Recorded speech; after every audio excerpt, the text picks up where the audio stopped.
Hey guys, welcome back to Mediocre Hobbies. And in today's video, we are going to be doing a little bit more work on finishing off my kind of natural table that's going to be useful across all game systems. Obviously, they released the article yesterday from Games Workshop about the 11th edition and how kind of area terrain works. And that led me to kind of think about all of the trees on my table and how I wanted them to be kind of more usable in 11th edition. So I'll show you what I mean by that in a moment. Before I get into the video, I just want to say a huge thank you to everyone that supported over on Patreon. The Patreon has been growing over the last couple of days and I really do appreciate all of that support. It really does help keep the lights on and the cameras rolling. And with the algorithm these days really messing with the amount of money we make from YouTube, us creators really do rely on those Patreons. So thank you guys so much.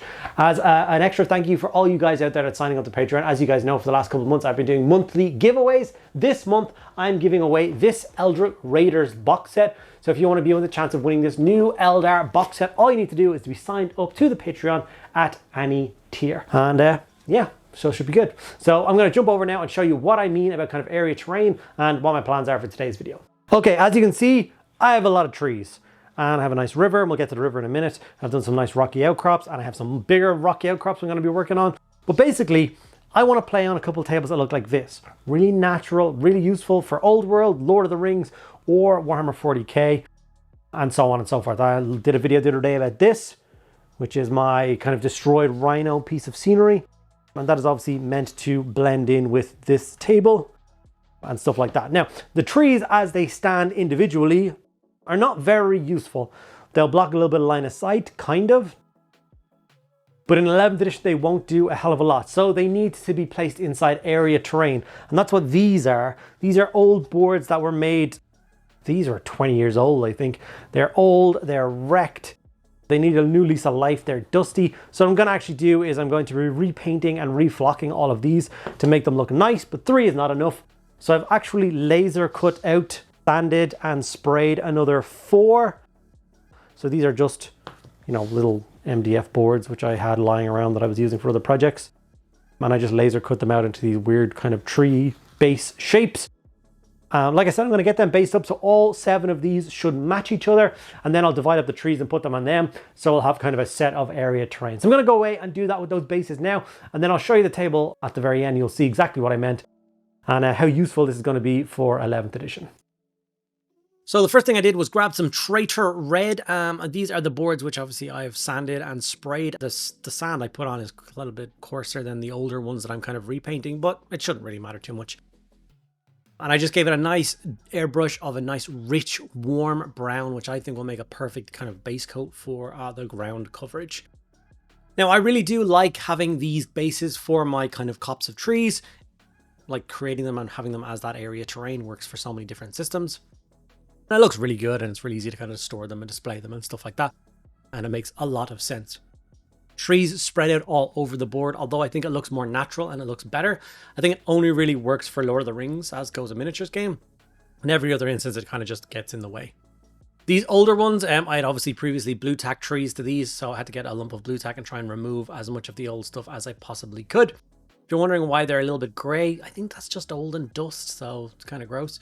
I maybe should have given these things a wash first, but instead I'm just going to paint over them. So I'm going to go straight in there with that nice warm brown. You can see the difference in colors from the old to the new. So obviously this is going to perk those up quite a lot. You can see that I'm not really worried about hitting the grass areas because we're going to be reflocking them. I want this flock to match the new flock that I'm doing. So I'm just going to flock over them. You'll see it in a little bit. When that nice warm brown was fully dried, we grabbed ourselves some Riser Rust and just very quickly dry brushed this across all of the tree bases. If you guys have been watching any of my videos for any amount of time, you'll know this is my preferred basing method when I'm doing kind of more natural bases. It's a nice rich brown, dry brush of Riser Rust, dry brush of bone, and then I usually rim the base black.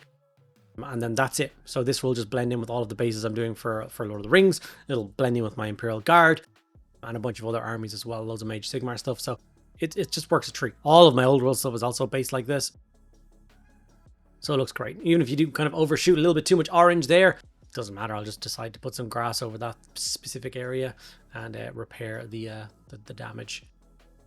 But I do like it. It is quick and easy and it is very effective. It's also one of those things that every hobbyist knew how to do like 20 years ago. It was like a really common thing. And in most other, you know, miniature hobbies, it's still very prevalent, and people will still know how to do this and still make this for doing up their trees. Unfortunately, that's kind of skill has been lost when it comes to Games Workshop. So it's a little bit of unfortunate, but we shall carry on. Maybe we can bring it back with this. I do miss the more natural looking trees when it comes to Games Workshop. They used to sell these kinds of trees and they looked awesome and they were great, and I miss them so much. Plastic stuff is cool, but it kind of ruins the kind of immersion for me a little bit. They look okay, but not as good as this stuff here. I'd love to know what your thoughts are on that in the comments. Do you agree with that? Do you think these trees look better and they pull you into a game more, or do you prefer the kind of more fantastical looking trees that Games Workshop sells currently?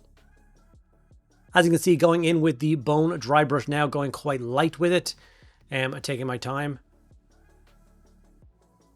And it's once again just pulling all those tones together and giving me a really nice coat of paint.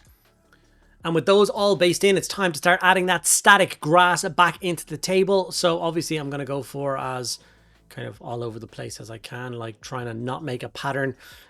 So I'm spreading some PVA glue around and trying to get as kind of jaggedy shapes and unnatural bits. Like if you walk through a forest where, you know, the light shines through the canopy a little bit, there will be some clumps of foliage and grass, but it wouldn't be complete ground cover.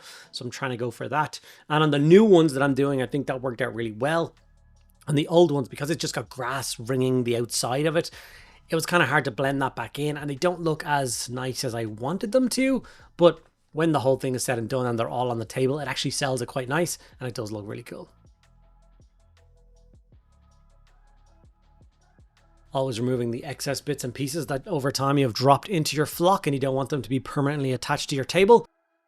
Can be kind of annoying, but it works a treat. Looks a little bit weird now because you can see the white PVA glue shining through it. When the PVA glue fully dries, that goes clear, and then you see the rich warm tones through the grass, and it looks a hell of a lot better. It's just a really annoying thing about like filming, putting on static grass, is it always looks its worst the second it's glued on, and looks much better if you give it a couple of hours for that to dry. You'll even see now as I kind of remove the grass, you'll see the grass looking kind of white. It's just the PVA glue. Looks weird.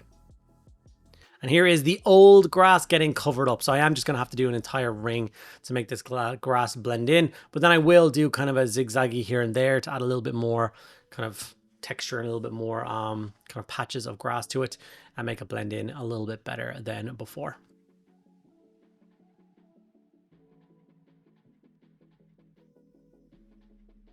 I'm doing kind of fast passes over the grass because wet PVA glue will reactivate old PVA glue, and then I don't want all this old static grass lifting off and getting stuck to my brush and just mixing with all the new grass and stuff. So